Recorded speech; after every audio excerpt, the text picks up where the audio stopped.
1948இல் இலங்கை விடுதலை பெற்று சுதந்திர நாடாக தன்னை அறிவித்துக் கொண்டது. இதுக்கும் இஸ்ரேலுக்கும் என்ன சம்பந்தம் கடைசியா சொல்றேன். ஃபுல் வீடியோ பார்க்கிறதுக்கு முன்னாடி சப்ஸ்கிரைப் பண்ணிக்கோங்க. அங்கு பெரும்பான்மையாக இருந்த சிங்கள மக்களுக்கு ஆதரவாக இலங்கை அரசு செயல்பட்டது. அனைத்து துறைகளிலும் தமிழர்கள் ஒடுக்கப்பட்டனர். 1956இல் சிங்கள மொழி அரசு மொழியாக அறிவிக்கப்பட்டது. இதனை எதிர்த்து சில தமிழ் அரசியல் கட்சிகள் அமைதியான முறையில் கேள்வி கேட்டனர். சுமார் 10 ஆண்டுகள் நடந்த இந்த அறவழி போராட்டம் எந்த பலனையும் அளிக்கவில்லை. இதில் சில இளைஞர்கள் ஆயுதம் ஏந்தி போராட ஆரம்பித்தனர்.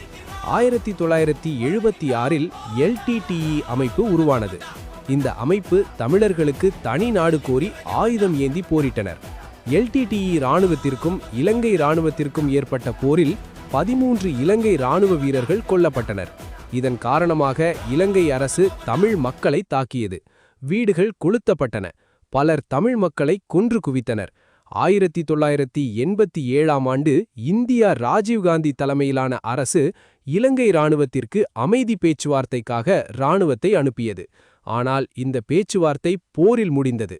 1983இல் இஸ்ரேலுக்கும் இலங்கை அரசுக்கும் ஏற்பட்ட நட்பால் உள்நாட்டுப் போரில் இஸ்ரேலின் இராணுவம் இலங்கைக்கு உதவியது. இலங்கை இராணுவத்திடம் எந்த ஒரு போர்க்கருவிகளும் உருவாக்கும் ஆலைகள் இல்லை. அனைத்தும் இஸ்ரேலின் உதவியோடு இறக்குமதி செய்யப்பட்டு போரில் பயன்படுத்தப்பட்டது. ஆகாய விமானங்களையும் இலங்கை போரில் பயன்படுத்தியது. 1991இல் ராஜீவ்காந்தி கொல்லப்பட்டதற்கு பிறகு போர் இன்னும் தீவிரமடைய ஆரம்பித்தது. 2006 முதல் 2009 வரை போர் உச்சக்கட்டத்தை அடைந்தது.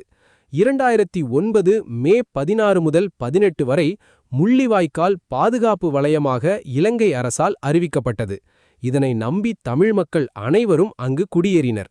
ஆனால் ஐநா சபையின் போர் சட்டங்களையெல்லாம் மீறி அங்கு பாஸ்பரஸ் குண்டுமழைகளையும் துப்பாக்கிச் சூடுகளையும் நடத்தி இலங்கை இராணுவம் லட்சக்கணக்கான மக்களை கொன்று குவித்தது. அழுகிப்போன மனிதர்களின் சடலங்கள் இருக்கும் பதுங்கு குழிகளில் தமிழ் மக்கள் தங்களை தற்காத்துக் கொண்டனர்.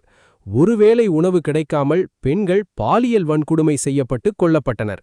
பிரபாகரன் கொல்லப்பட்டார். அவரது மகன்களும் தமிழ் செய்தி வாசிப்பாளரும் கொல்லப்பட்டனர்.